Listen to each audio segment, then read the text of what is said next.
2025 मायथाइनि गिबि अखाफोर मन'नाया हलि फोरबोनि सानाव जानो थांगासिनो दङ।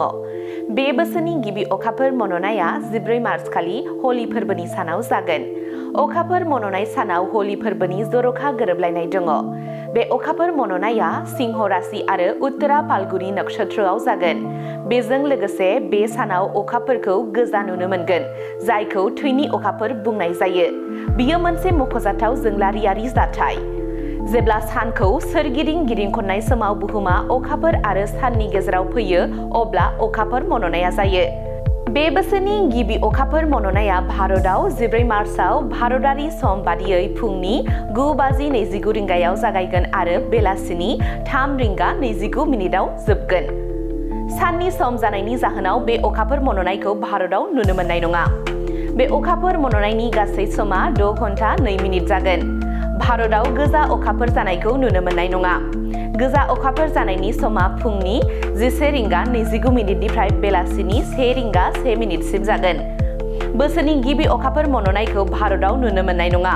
बे अखाफोर मन'नायखौ सा आरो खोला आमेरिका, इउरप, अस्ट्रेलिया आरो आफ्रिकायाव नुनो मोनगोन। हिन्दु धोरोमाव अखाफोर मन'नाय आरो सान मन'नायखौ मोजां होनना मानिनाय जाया। बे समाव गाज्रि गोहो एबा नेगेटिभ एनार्जिया बाङो। बेनिखायनो सिबिनायजों लोगोसे जेबो गोथार हाबाफोर खालामनाय जाया।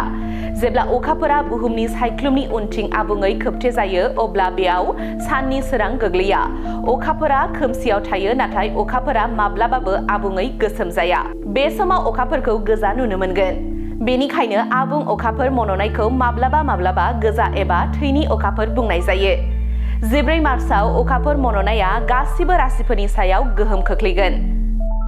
थाखो 5 आरो मेट्रिक आनजाद उथ्रिसार जागोन फरायसाफोरनि थाखाय गोजोनथाव रादाब। गोनांथि आरो मोजां खाबुफोरखौ लानानै गुन गोनां सोलोंथाइ होनो नोंथांमोनखौ नेनानै दङ बड'लेण्ड स्टार एकाडेमि क'क्राझारआ। 2024 इं मायथाइयाव क'क्राझार थिथागुरि समबाय मावख'नि साखाथियाव गोदानै गायसनजानाय बड'लेण्ड स्टार एकाडेमि क'क्राझाराव 2025-2026 सोलोंथाइ बोसोरनि गोदानै मुं थिसननाया सोलिगासिनो दङ।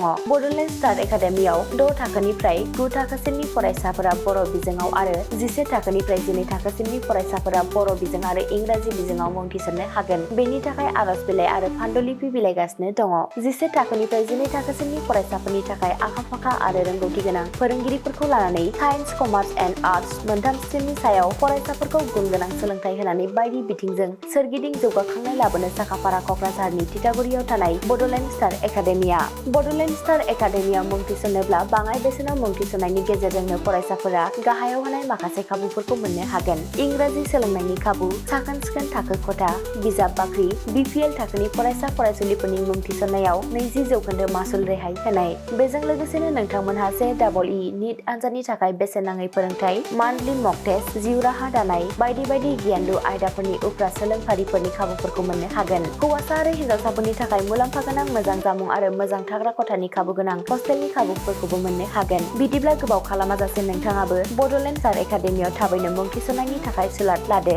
आबुङै मिथिनो थाखाय जानबुं अनजिमा 6000349997 एबा 7638008149 एबा 6003494371 आव फोनांजाब खालामदो।